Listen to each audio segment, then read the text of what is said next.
오늘 주신 하나님의 말씀 같이 보겠습니다. 오늘 주신 하나님의 말씀은 누가복음 24장 1절에서 12절 말씀입니다. Luke 24 verse 1 through 12.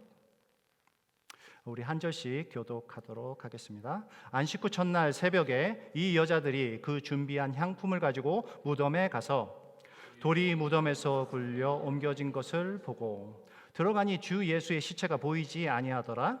이로 인하여 근심할 때에 문득 찬란한 옷을 입은 두 사람이 곁에 섰는지라.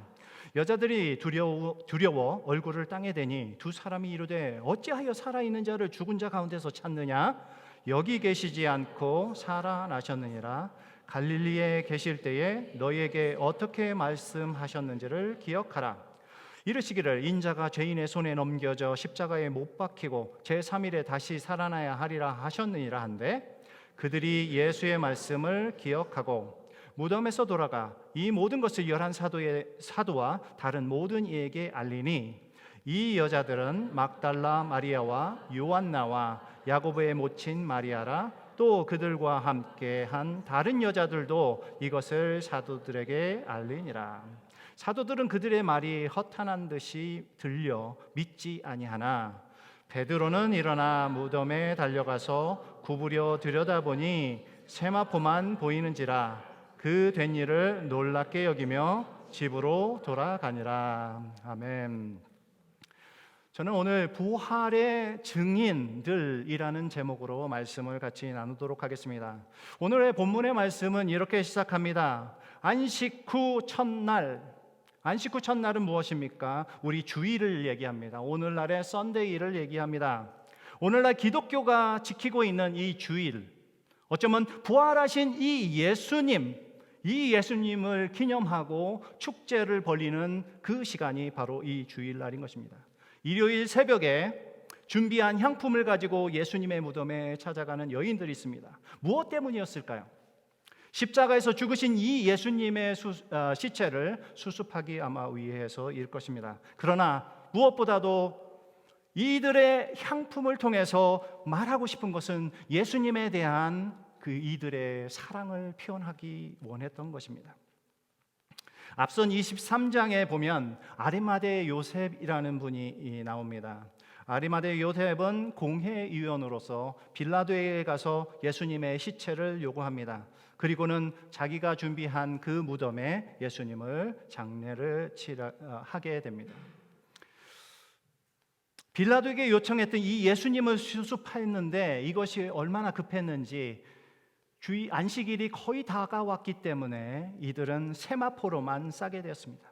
안식일에는 이들이 아무것도 일을 하지 않습니다. 안식일에는 아무것도 일을 하지 않아요. 그렇기 때문에 안식일 전에 이들은 자기들이 준비한 것들을 다 준비하고는 끝나자마자 새벽이 동이 트자마자 이제 달려가서 예수님의 시체에 향유를 뿌리기를 원했던 것입니다. 예수님을 사랑했던 이들의 모습을 저희들은 보게 됩니다. 그런데 이 여인들은 어떤 여인들이냐면 바로 10절에 보면 이렇게 나옵니다. 막달라 마리아가 나오고 요한나가 나오고 야고보의 모친 마리아라고 하는, 그리고 또 다른 여자들이 이 일을 하고 있다라는 겁니다.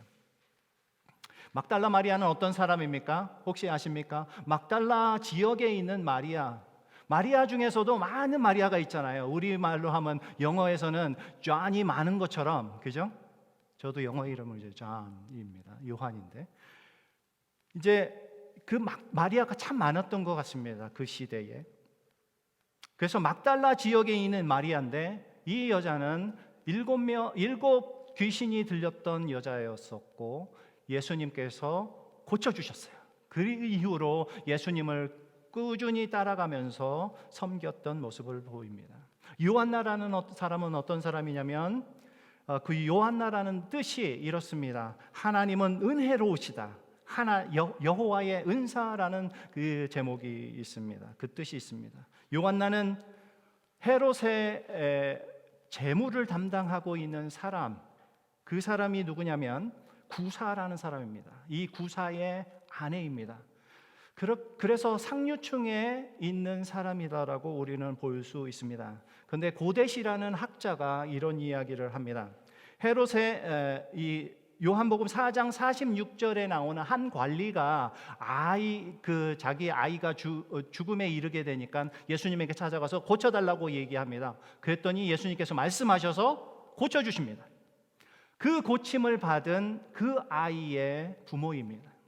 그래서 요한나는 그 아들을 살려주신 그 예수님을 그 이후로 계속적으로 섬겼다라고 이야기를 합니다. 또 한 명의 모습이 나옵니다. 야고보의 모친 마리아입니다. 야고보의 모친 마리아는 어떤 사람입니까? 야고보와 요한이라는 아주 걸쭉한 베드로, 요한, 야고보 3대 제자, 그 제자 중에 요한과 야고보의 어머니입니다. 이름은 살로메인데 살로메라는 이름보다는 그냥 야고보의 어머니 이렇게 알려지고 지금 있는 것입니다. 그런데 이 야고보의 어머니는 대표적으로 어떤 것을 얘기할 수 있습니까? 예수님을 잘 따랐는데 특별히 자기 아이들이, 두 아들들이 예수님의 오른손이 되고 왼손이 되기를 원했어요. 예수님이 최고의 위치에 있을 때 오른편에 섰고 왼편에 서기를 원했던 그 치맛바람의 원조, 이것이 바로 이 야고보의 모친 마리아라고 할 수 있습니다. 그런데 이 여인들이 이제 향품과 향유를 준비해서 예수님에게 갑니다. 그런데 어디서부터 따라왔냐고 성경을 보니까 갈릴리로부터 따라왔다는 사실을 우리는 알 수 있습니다. 예수님의 십자가 옆을 그리고는 지켰습니다. 그리고는 예수님의 시체까지도 그 주일날 수습하기 위해서 이들은 여정을 떠났던 것입니다. 예수님을 따랐던 수많은 사람들이 있는데 예수님을 따랐던 사람들 중에는 지식이 있는 사람들도 있지만 어리숙해 보이는 사람들도 있습니다. 어쩌면 불완전해 보이는 사람도 있습니다. 못 배운 사람들도 있습니다. 그리고 인정받지 못한 사람들이 많이 있었다는 사실을 우리는 알게 됩니다. 무엇보다도 사회적으로 인정받지 못하고 있는 여인들을 통해서 예수님께서 그 여인들을 사랑하시는 그 모습, 그리고 여인들이 보여주는 그 사랑을 지금 이야기하려고 하고 있는 것입니다. 여인들을 통해서 우리는 예수님을 따랐던 많은 사람들이 결정적으로 필요한 것이 무엇인가를 얘기하는데 그것이 사랑이라는 거예요. 예수님을 사랑하는 사람만이 예수님을 따를 수 있는 줄 믿습니다. 마지막 날까지 내 믿음을 지킬 수 있는 사람은 바로 누구냐? 예수님을 사랑하는 사람인 줄 믿습니다. 사랑하면 모든 것을 주고도 아낌없이 줄 수 있다라고 생각합니다. 우리의 아내를 볼 때, 우리의 남편을 볼 때, 우리의 자녀들을 볼 때, 그렇죠? 다 주고 싶잖아요. 내가 조금 못 먹어도 우리 아이는 먹일 수 있으려고 하는 것이 부모의 사랑인 것처럼 예수님을 사랑한다면 내가 무엇을 드려도 아깝지 않다라는 거예요. 이들이 예수님께 갔을 때는 정말 이상한 일이 벌어졌습니다. 우리 성경 말씀을 보니까 2절과 3절에 보니까 돌이 무덤에서 굴려져 있다고 얘기합니다. 그 말은 뭐냐면 굴이 열려 있다라는 거죠. 옛날에는 그 바위로 굴을 이렇게 막아놨습니다. 그런데 이거를 막으려면 굉장히 힘센 사람이 필요합니다. 그런데 여기에 봉인까지 했었다고 이야기합니다. 성경은. 그런데 그것을 옮겨져 있습니다. 내가 안 옮겨도 되네. 그렇죠?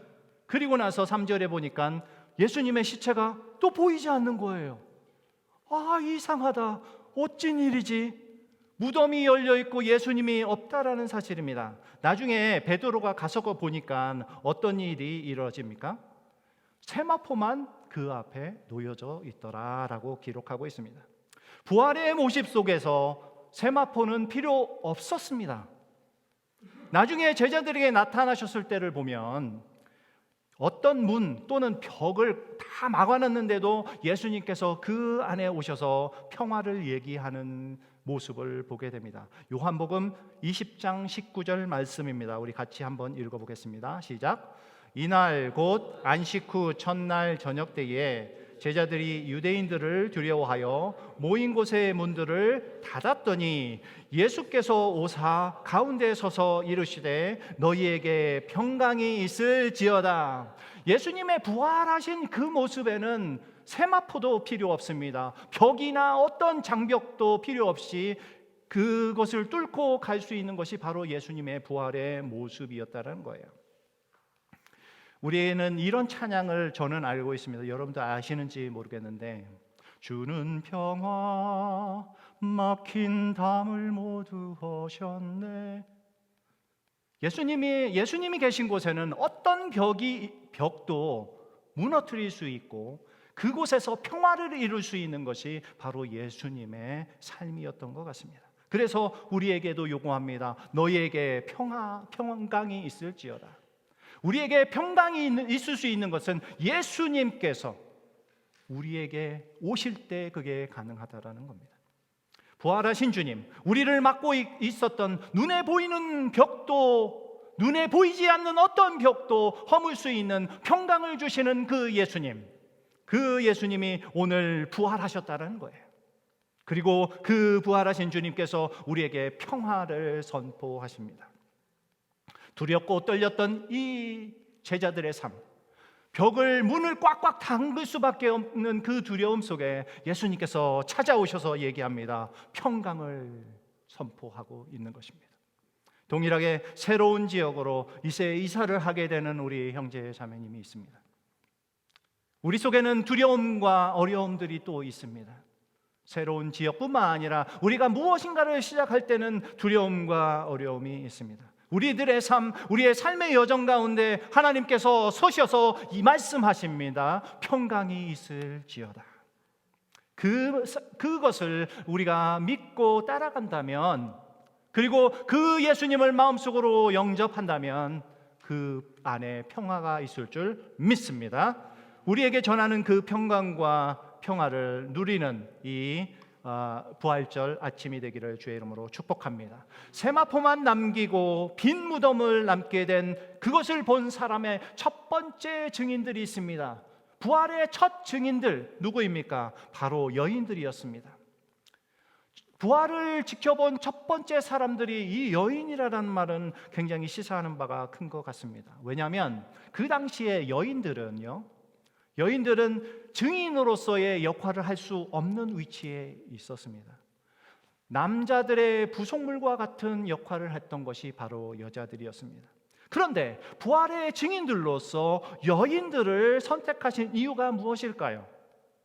제가 아까도 설명을 했지만 어떤 지위와 어떤 권력과 어떤 학식이나 이런 것들이 먼저가 아니라 바로 예수님을 사랑하느냐, 예수님을 갈릴리부터 따라와서 십자가도 지키고 죽음을 마지막까지도 지켰던 그 여인들의 그 사랑을 하나님께서는 첫 번째 증인으로 사용하셨다고 믿습니다.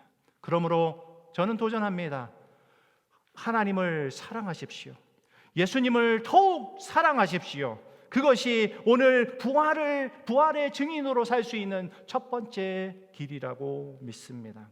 그러면 어떤 현상이 일어납니까? 여러분들이 하나님을 사랑하고 예수님을 사랑하는 순간 예수님은 여러분들을 부활의 증인으로 써주실 줄 믿습니다. 누가복음 24장 4절 말씀은 이렇게 됩니다. 그 부활을 본 이 여인들에게 있었던 모습입니다. 이로 인하여 근심할 때에 문득 찬란한 옷을 입은 두 사람이 곁에 있었다. 이 사람들에게는, 부활을 살아가는 사람들에게는 근심이 있었다고 얘기합니다. 왜? 시차가 없었으니까 근심을 하는 거겠죠.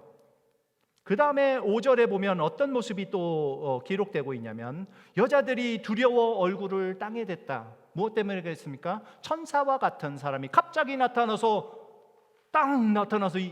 있으니까 놀래 자빠지겠죠. 그죠? 예, 놀랬습니다. 근심과 두려움이 이들에게 있었습니다. 예수님이 없습니다. 예수님의 시체가 없습니다. 근심에 빠졌습니다. 뿐만 아니라 찬란한 옷 입은 이 두 사람들 때문에 두려웠다고 기록하고 있습니다. 예상하지 않았던 어떤 일들이 벌어질 때 어쩌면 우리는 당연히 두려워할 것입니다. 그죠? 내가 예상했던 일이 벌어지면 전혀 두렵지 않습니다. 그런데 두 사람이 이렇게 이야기하는 것을 듣습니다. 여기서 중요합니다. 두 사람이 보통은 이제 다른 성경에 보면 천사라고 이야기합니다. 천사가 이런 이야기를 하고 있습니다. 뭐라고 얘기합니다? 어찌하여 살아있는 자를 죽은 자 가운데서 찾느냐? 여기 계시지 않고 살아나셨느니라. 할렐루야. 살아나셨느니라. 갈릴리에 계실 때에 예수님께서 어떻게 말씀하셨는지를 기억하라 라고 이야기를 합니다. 예수님이 부활하셨다는 것입니다. 그런데 어찌하여 살아있는 자를 죽은 자 가운데서 찾냐? 이런 말씀을 지금 하고 있는 것입니다. 예수님께서 부활하신 그 장면을 이들은 아직도 믿지 못하고 있는 상태에서 예수님이 어떤 말씀하셨는지를 기억하라라고 그런 말씀을 이제 듣게 된 것입니다. 그래서 누가복음 20장 38절에 이렇게 얘기합니다. 하나님은 죽은 자의 하나님이 아니요 살아있는 자의 하나님이시라. 하나님께서는 모든 사람이 살았느니라. 하나님하고 같이 있으면 모든 게 다시 살아나는 것이 바로 이 말씀입니다. 그런데 오늘 갈릴리에서 하신 말씀은 동일하게 다른 복음서에서도 이야기를 하고 있는 것입니다. 우리가 중요한 것은 우리가 기억하라는 것입니다. 예수님께서 말씀하시는 것을 무슨 말씀하시는지를 기억하고 기억했을 때 결국에는 다음 행동이 나타나는 것을 볼 수 있습니다. 7절 말씀에 보면 이르시기를 인자가 죄인의 손에 넘겨져 십자가에 못 박히고 제3일에 다시 살아나야 하리라 하셨느니라. 누가복음 24장 7절에 있는 이 말씀을 누가 했냐면 바로 예수님께서 하셨다는 말이에요. 어디에서 얘기했냐면 여러분들이 나중에 혹시라도 찾아볼 수 있으면 좋겠습니다. 마태복음 20장 18절에 말씀하셨습니다. 그리고 누가복음 18장 33절에 이런 말씀을 하셨습니다. 십자가에서 돌아가시기 전에 이 말씀을 하셨던 것을 이제 여인들이 기억하게 됩니다. 그래서 8절 말씀은 이렇게 됩니다. 그들이 예수의 말씀을 기억하고 갈릴리에서 그 말씀을 하셨지 라고 기억하게 되었다는 거예요. 그리고는 무덤에 돌아가서 모든 것을 11사도와 다른 모든 이에게 알렸다라고 이야기합니다. 부활의 증인의 역할을 드디어 시작하게 된 것입니다. 말씀을 듣고 말씀을 기억하는 순간 이제 부활의 증인으로서 삶을 살게 되었다라는 것입니다. 부활의 증인으로 살기를 원하십니까? 그렇다면 우리는 하나님의 말씀을 기억해야 될 것입니다. 하나님의 어떤 말씀으로 우리에게 말씀하시는지를 기억해야 될 줄 믿습니다. 부활의 메시지를 듣고 부활의 메시지를 기억하고 부활의 메시지를 증거하는 자의 삶을 살기를 오늘 여인들을 통해서 이야기하고 있다라는 것입니다. 우리들에게 주시는 말씀입니다. 부활의 메시지가 오늘 선포되었습니다. 여러분들을 새롭게 할 뿐만 아니라 부활의 증인으로 거듭날 수 있도록 초청하고 있다고 믿습니다. 예수님을 사랑하는 여러분들이 되십시오. 그리고 부활의 증인들이 되십시오. 부활하신 예수님을 땅끝까지 증거하는 저와 여러분이 되기를 주의 이름으로 축복합니다. 아멘. 같이 기도하겠습니다. 하나님 참으로 감사를 드립니다. 누가복음 24장의 말씀을 통해서 부활하신 주님, 부활의 증인들의 모습을 알게 하셔서 감사드립니다. 부활주일 이 아침에 여인들을 통해서 부활을 알리시고 부활의 증인의 삶을 살게 해 주셨습니다. 주님을 사랑하고 주님을 따랐고 주님의 말씀을 기억하고 있던 이 여인들이었습니다. 우리에게 주신 그 도전을 받기를 소원합니다. 누구보다도 예수님을 더욱 사랑하게 하시고 어렵고 힘들고 두렵고 근심이 다가올 때에 하나님의 말씀을 기억하게 하시고 부활의 주님을 기억하며 부활의 기쁜 소식, 부활의 증인된 삶을 살도록 주여 축복하여 주시옵소서. 감사드리며 예수님의 이름으로 기도드립니다. 아멘.